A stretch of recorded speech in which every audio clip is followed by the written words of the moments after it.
Oke, Assalamualaikum warahmatullahi wabarakatuh. Selamat pagi, yang saya hormati Bu Adinda Rahma sebagai dosen mata kuliah Injection Molding 2. Di sini saya ingin mempresentasikan mengenai tugas saya. Sebelumnya, perkenalkan, nama saya Fali Bramesta Satriagil, kelas TRO 1 Angkatan 2023 dengan NIM 2923016. Pada kesempatan kali ini, saya akan mempresentasikan tugas saya di mana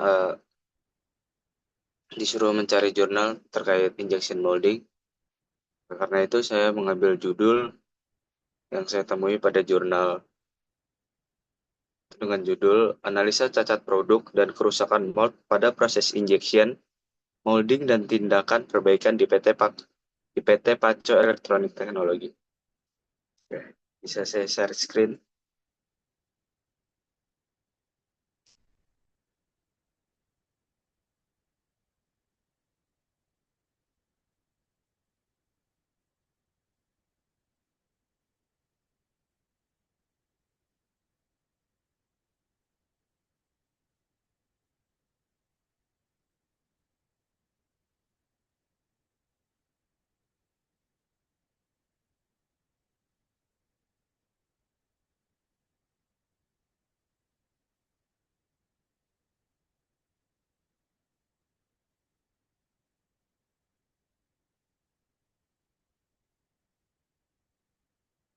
Oke, di sini kita mulai dari saya mengangkat judul Defect pada Produk pada Injection Molding di PT Paco Elektronik Teknologi. Sebelumnya, PT Paco Elektronik Teknologi merupakan sebuah perusahaan yang bergerak di plastik injection molding, di mana PT Paco Elektronik Teknologi juga mendistribusikan barang-barangnya kepada perusahaan seperti PT Epson dan PT Panasonic. Selain itu, PT Paco juga bergerak pada bidang komponen support industry of computer peripheral, komponen support industry of medical, serta yang paling utama yaitu precision plastic injection.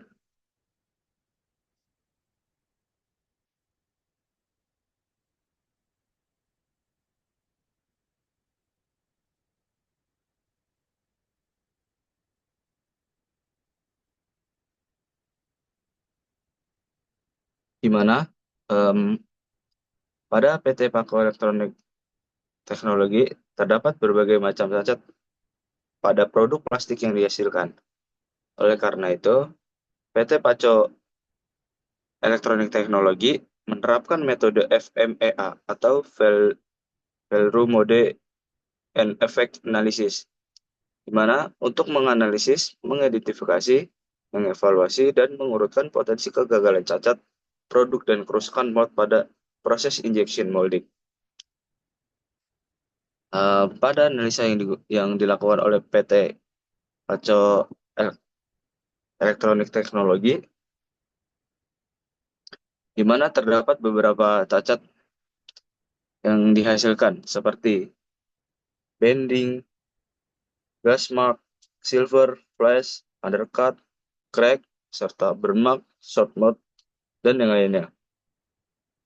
Melalui dari analisa yang dilakukan oleh PT Paco, di mana gas mark merupakan em, defect atau cacat yang dihasilkan paling banyak. Dilihat dari RPN-nya, dia gas mark memiliki angka 75, paling tinggi daripada defect yang lainnya. Nah, pada analisa yang dilakukan terdapat beberapa cacat produk yang dihasilkan, tetapi yang paling banyak terjadi yaitu cacat gas mark. Cacat gas mark biasanya terjadi karena adanya udara yang terjebak pada cetakan tersebut, kecepatan injeksi yang terlalu tinggi, ventilasi, cetakan yang buruk, suhu material yang terlalu tinggi. Nah, di sini ada gambar eh, dari produk housing panel. Ini yang terkena gas mark. Dari hasil analisa yang dilakukan oleh PT Paco Elektronik, teknologi dapat dianalisa penyebab gasmak yaitu saat proses injeksi terdapat permasalahan yang disebabkan yaitu mold dirty dan kurangnya gas vent pada mold. Solusi dan penyelesaian dilakukan oleh PT Paco. Yang pertama melakukan mold shop atau maintenance mold, dan yang kedua pembuatan gas vent oleh mold shop untuk bagian cavity dan ejector pin.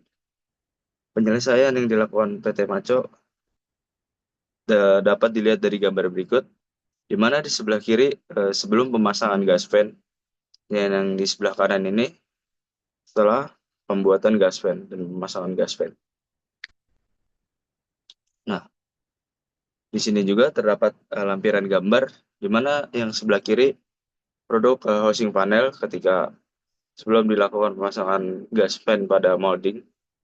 Nah, ketika sesudahnya, maka sudah tidak ditemukan lagi cacat gas mark. Berdasarkan gambar di atas, maka diketahui bahwa pembuatan gas vent membantu mengeluarkan udara terperangkap selama proses injection molding yang menyebabkan cacat produk, yaitu gas mark. Dalam arti, setelah melakukan perbaikan dan pembuatan gas vent pada produk housing panel, maka cacat gas mark dapat berkurang. Nah, jadi em, yang saya dapat simpulkan ketika membaca jurnal ini, di mana PT Paco ini ingin melakukan evaluasi terhadap produk yang diciptakannya. Dari dia tuh pengen ngurangin cacat atau defect yang dihasilkan oleh produknya. Mana dia menggunakan metode FMEA untuk menganalisis apa aja yang ada terdapat defect pada perusahaannya. Jadi di situ ada banyak defect dan ditemukan bahwa Gasmark merupakan angka cacat paling tinggi, di mana penyebab dari Gasmark itu yang terjadi di PT Paco tersebut itu disebabkan oleh mortality dan kurangnya gas vent pada mold. Lalu kemudian PT tersebut melakukan solusi dan penyelesaian dengan melakukan mold shop atau maintenance mold. Nah, di sini maintenance mold yang dilakukan oleh PT Paco setelah dilakukan analisis ini, yang biasanya mereka menjadwalkan jadwal maintenance setahun sekali. Setelah adanya ini, mereka melakukan maintenance maintenance 1 tahun sekali dan sebulan sekali. Lalu solusi yang paling menonjol atau yang dapat berdampak impact-nya langsung gitu loh, yaitu dengan pembuatan gas vent oleh mold shop untuk bagian cavity dan ejector pin-nya. Setelah setelah masang gas vent pada bagian cavity dan ejector pin, dapat dilihat produk housing panel yang dibuat dengan injection molding dapat berkurang defect gas mark-nya.